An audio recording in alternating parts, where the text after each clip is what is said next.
daal di ñëw ak aussi sortie bi nga xam ni itam moom la si am sa suuf si di daal di def waaye avant instant bi avant luy jotul nga jàpp ni ñu bàyyi Farba mu daal di war a mën a libre parce que quoi qu'on puisse sur ces avocats jàpp nañ que ni son état s'aggrave de plus en plus et que bis bu ñu leen woowee nee leen mort nocturne du leen bett concrètement avant naka la ko daal di jàngatee par rapport ak cette interpellation encore une fois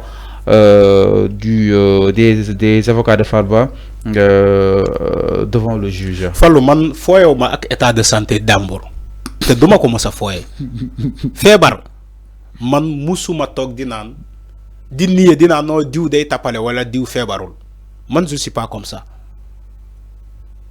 parce que man musuma fooye santé la santé moom mooy l'homme moom mooy l'être humain la santé d'abord maintenant bu ñu nee Farba dafa feebar juriste yi ma ne juriste yi juge yi du ñoom ñoo tànnalu les juges là ñi def contre expertise bi mais ñooñu def nañu seen liggéey ba pare jébbal leen rapport bi gis nga ñun li ñu fiy wax yëpp ñun dañuy wax rek même les soi-disant juristes yi nekk ci réseaux sociaux yi wala ñi nekk fii ñi nekk fële ñun dañuy wax rek mais dañuy ne y a un rapport de contre-expertise bu ñu def ba pare jébbal ko juge bi léegi juge bi lan lay xaar yow boo santaane bu nga ne dama soxla expertise nga woo l'union des comment dirais-je des médecins l'union des médecins nga woo leen nga ne leen damaa soxla ay médecins pour ñu defal ma ay contre-expertise ci Farba yow juge bi yow yaa woo l'union des médecins du Sénégal l'union des médecins du Sénégal ñu tànnal la ay médecins ñu tànnal la ay médecins médecins yi ñëw càmbar ñu ne la dafa feebar du médecins yi loolu la ñu wax ba pare bind rapport jëbbal la ko à qui la faute maintenant donc ki ko war a bàyyi du faute bi mais ki ko war a bàyyi moom la ñuy xaar ba léegi mais dafa yàgg en fait jàpp nañ ni ki ko war a bàyyi ki ko war a bàyyi waaw avant léegi moom la ñuy xaar ba léegi moom mooy apprécier ma ñëw may ma rek yàlla s'il te plaît avant ma ñëw rek léegi avant s'il te plaît avant léegi dama lay topp sa raisonnement ma ñëw rek loolu lépp su amee avant waaw donc libération mooy li gën a jaar sauf si wàllu sauf que non avant sa raisonnement s'il te plaît avant dama ne sauf que du ñu ñooy ne libération day am juge bi xam nga yow nangoo maa déglu foo nga déglu dama ne bu loolu yëpp xawee je suis dans le raisonnement bu loolu yëpp xewee ba ñu jébbal le rapport ñu ne la effectivement dafa feebar du loolu la ñu wax médecin yi léegi juge bi ñun sénégalais yëpp juge bi la ñuy xaar ñun sénégalais yi laa wax yëpp juge bi la ñuy déglu juge bi la ñuy déglu déglu ñu kenn juge bi la ñuy déglu parce que juge bi moom moo yor toutes les informations ci l'état de santé de Farba juge bi moo ko yor fu mu ne nii moom la balle est dans son camp moom moo yor documents yi yëpp sénégalais ñu ngi koy déglu fii lu waay mënta wax du noonu tant que juge bi waxul man lu laa gëm lu waay mënta wax mais juge bi déedéet avant tant que juge bi waxul avant yaa nga def ay analyse avant bien sûr juge di wax avant procès di am oui dossier Ousmane Sonko entre autres waaye avant sama caaya gi mais avant la nga jàpp ni instant bii moo war a nekk la décision du juge normalement déedéet man je suis pas dans les secrets de Dieu de ces médecins mais je ne suis pas je ne suis pas le juge xam nga Fallou il faut être impartial xam nga la laa gëm quand une décision va arranger waaw may ma rek xam nga la laa gëm tu préfères rester neutre mais quand tu xam nga la laa gëm man c'est que boo ma dégluwul la décision quand même boo ma dégluwul tu comprends pas ce que je veux allez-y demal dama ne xam nga la laa gëm loo gëm nit ku feebar dafa war a faju ji lu laa gëm si réellement la personne est malade dafa war a dem faju ji c'est une question de bon sens. jarul ñu ko yóbbu ay pavillon spécial. non dafa war a dem faju ji laa wax. ok tam donc génn si. non Fallou même pavillon spécial faju ji faju ay médecins ñoo lay faj pavillon spécial lan moo fa nekk. et c'est des médecins yi nekk fan. mais non yu nekk principal. mais le pavillon spécial de l'hôpital principal. c'est des militaires médecins. ñoo lay faj. c'est de bons médecins. mais ay mbokam ñom affaire bi dossier bi. ñom ñoo ko si doy avant quand même. loolu choix la nit bu feebaree dafa war a dem faju ji. loolu laa gëm bu fekkee Farba réellement dafa feebar nañ ko may mu faju ji man loolu laa gëm bu fekkee Farba dafa feebar nañ ko may mu faju ji léegi juge bi mooy xool ban protocole lay jël wala ban décision lay jël mais en tout cas bu fekkee dafa feebar nañ ko yóbbu mu faju ji man loolu laa gëm lii laa wax waaw ma leneen parce que man je joue pas avec la santé man je ne joue pas avec la santé lii laa gëm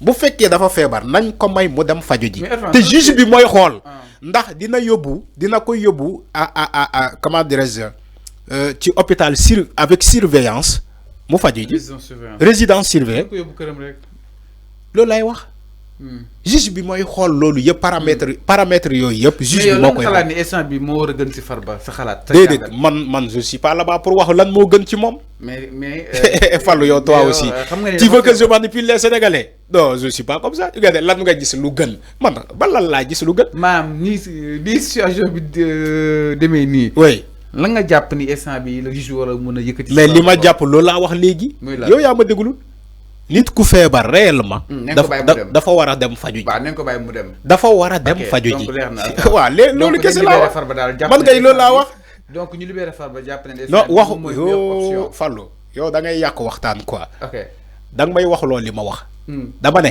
nit ku feebar dafa war a dem faju ji maintenant il appartient au juge de voir quel dispositif à apprendre. te itam juge bi war na ko bàyyi parce que loolu c'est régi si. waaw loolu sa xalaat la. suñu ay règlement noonu loolu sa xalaat la juge bi mën na laa def résidence sous résidence surveillée. juge bi mën na laa yóbbu pavillon spécial. c'est au juge de voir mais en tout cas Farba bu fekkee dafa feebar dafa war a dem faju ji man loolu laa gëm. parce que association lan moo gën a destiné mu dem faju ji loolu laa gëm. bu fekkee dafa. Fallou. Parce que son état arrête de répéter toi aussi quand même. Parce que son état de santé n'est pas compatible avec la prison, paraît-il. Il n'y a aucun détenu où son état de santé est compatible avec la prison. Amul ben détenu amul lolu. Lolu ay spéculation la, ay forme de parler. Amul. Génnema un détenu bo xamantene mom yaramam blindé la. C'est du fer qui est là-bas. Ñom ñep yaram être humain la ñu yor. Mais dafa am fragile. Peut-être Farba tamul vie bobu. Quand tu es en prison, tu es fragile. Tu comprends pas. Fallou, quand tu es en prison, tu es fragile. Tu comprends pas ça. Tant que tu fais pas la prison. Tant que tu es en prison, tu es fragile. Demal nga laaj les détenus là. Ñuy sétane, dañuy sétane. Demal nga laaj la.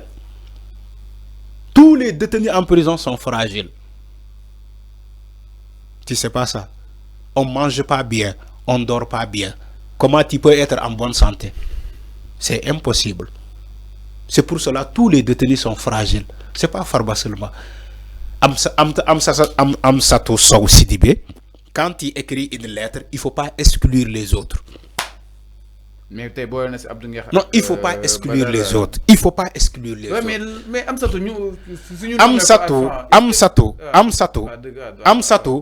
Amsatou, quand il écrit une lettre, il ne faut pas exclure les autres. Parce que c'est des êtres humains. Man li la gëm. Bu fekkee dafa leen di jàppale, bul jàppale Farba kese. Il y a les autres. Il y a beaucoup de Sénégalais qui sont dans les liens de la détention. Te amuñu yaakaar ci kenn taxawu leen, kenn assisté wu leen. Am na ñoo am te seen dossier dafa ne may dafa réer. Ils sont là-bas pendant des années. Te Amsatou Sow Sidibé nekk Sénégal, musu leen assister. Tu vas 2 poids 2 mesures. Mais enfin, lolu moy sénégalais. Mais enfin Amsatou Sow nak moy baadolo yi. Même baadolo yi. ak yelef doomu adama. Dédét. Pourquoi xéxul pour xalé yi fa nek? Mu xaar ba ñu yóbbu Farba mu bind lettre.